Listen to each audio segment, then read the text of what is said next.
اور حدیث کے راوی حضرت عمر بن ابی عمر بھی ہیں، اور حدیث انہوں نے روایت کی انس بن مالک رضی اللہ تعالیٰ عنہ سے۔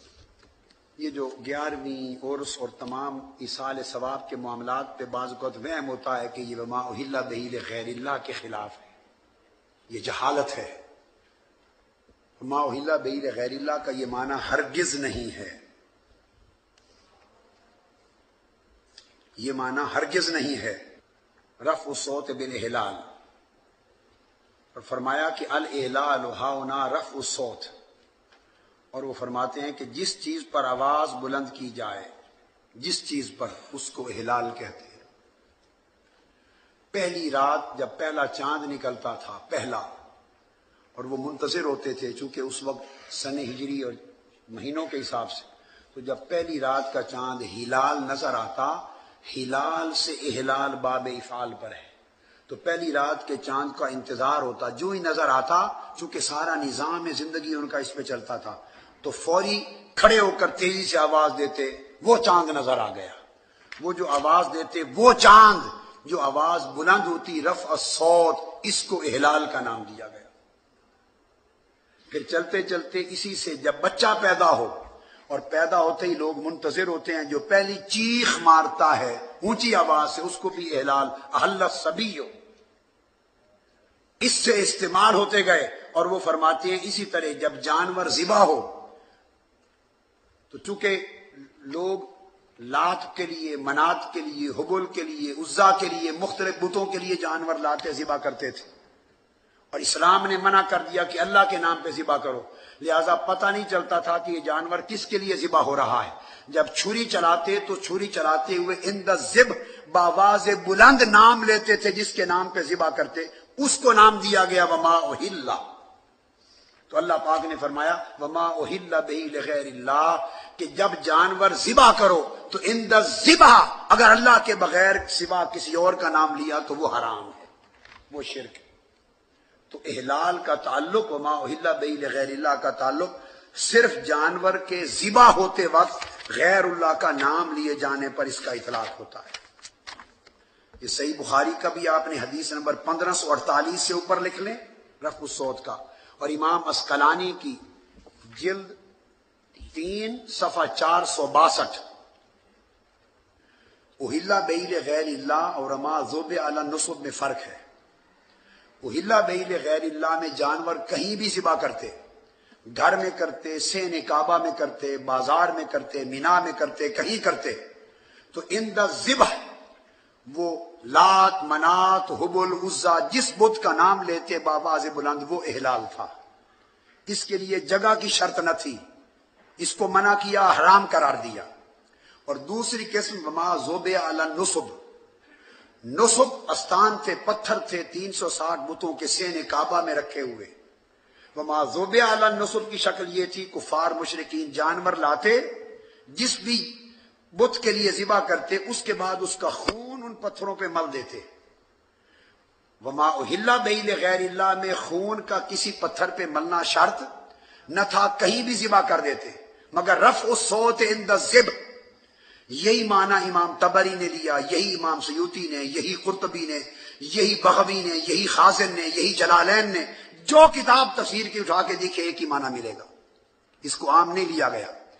اور وما ذبح علی النصب، وہ اس کو پتھر کے اوپر خون مل دیتے تھے، پہچان کرنے کی ایک نظر ہوتی تھی۔ اللہ رب العزت نے دونوں کو منع کر دیا۔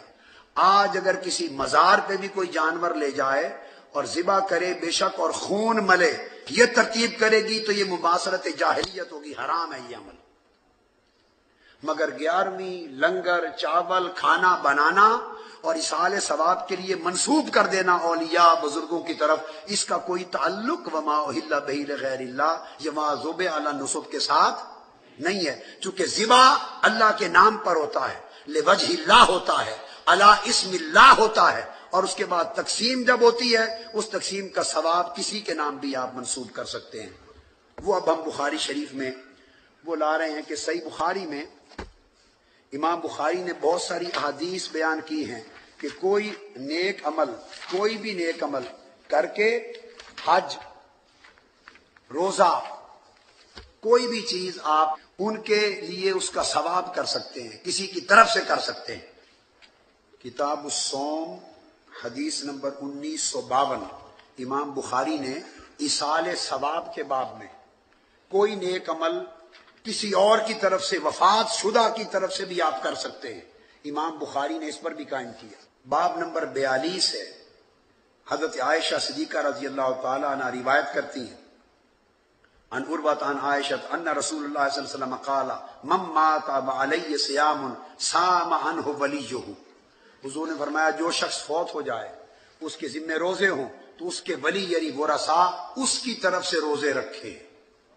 تو موت کے بعد اولیاء ورثاء کا اس کی طرف سے روزہ رکھنا جائز ہے، نفع پہنچتا ہے تو تب آقا نے اس کی طرف سے روزہ رکھنے کا حکم دیا۔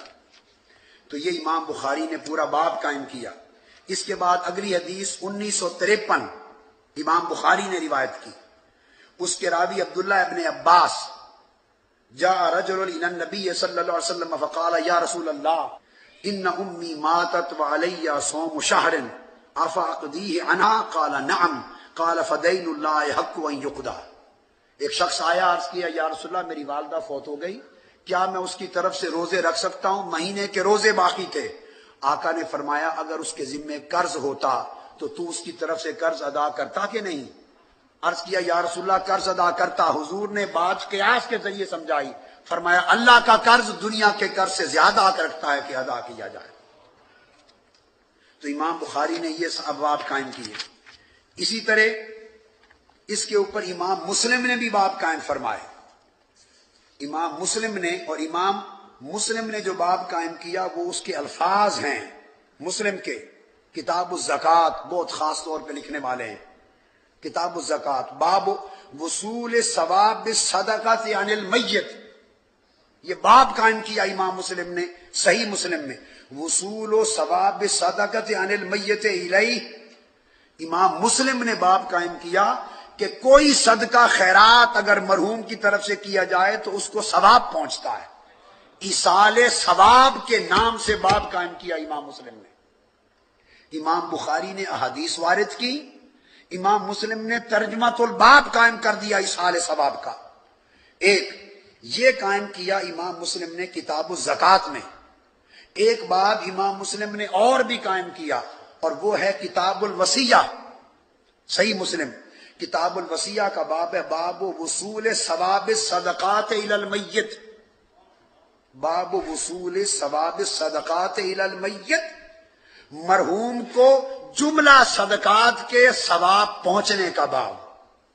جو ایصال ثواب کرتے ہیں اولیاء کے لیے، صالحین کے لیے، مرحومین کے لیے، ائمہ نے ابواب قائم کیے ہیں ایصال ثواب، مرحوم کو ثواب پہنچنے کا باب۔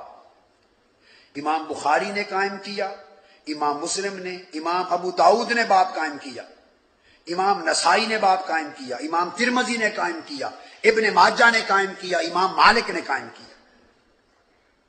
امام نسائی نے باب قائم کیا کتاب الوصایا میں، باب فضل الصدقۃ عن المیت، میت کی طرف سے صدقہ کرنے کا باب، یہ امام نسائی کا چیپٹر کا باب ہے۔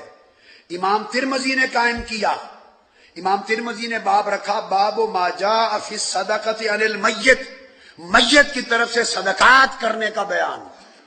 گویا چاروں پانچوں۔